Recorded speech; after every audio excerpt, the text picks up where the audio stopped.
আজকের আমি তোমাদের সাথে শেয়ার করব আমার মেয়েকে রাতের ডিনারে আমি কী দিই। আজকের আমি করছি ওটসের খিচুড়ি। তো ওটসের খিচুড়িতে আমি আলু, গাজর গ্রেট করে আর আলু টুকরো টুকরো করে ভালো করে ঘি দিয়ে ভালো করে ভেজে নিচ্ছি কড়াতে।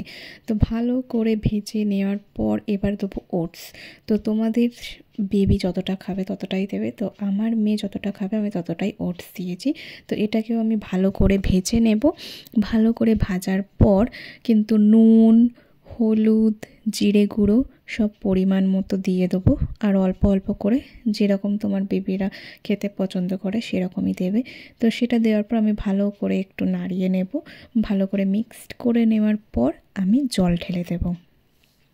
এই ধরনের রেসিপি কিন্তু তোমরা ট্রাই করতে পারো। এটা খুব সহজে হয়েও যায় আর বাবুদেরও ভীষণ পছন্দ হবে এই রেসিপিটা। আমার মেয়ের তো খুবই পছন্দ হয়। তো দেখতেই পাচ্ছ এটা কিন্তু রেডি হয়ে গেছে। এবার আমি একটা থালায় এটাকে নামিয়ে নেব। তো নামানোর পর যে টুকরো টুকরো আলুগুলো আছে না, সেটা আমি একটা মগ দিয়ে স্ম্যাশড করে নেব যাতে আমার মেয়ের খেতে ইজি হয়ে যায়। তো তোমাদেরও বেবিদেরও এই রেসিপি ট্রাই করতে পারো। চলো আজকের মতো টাটা, বাই বাই, আবার দেখা হবে।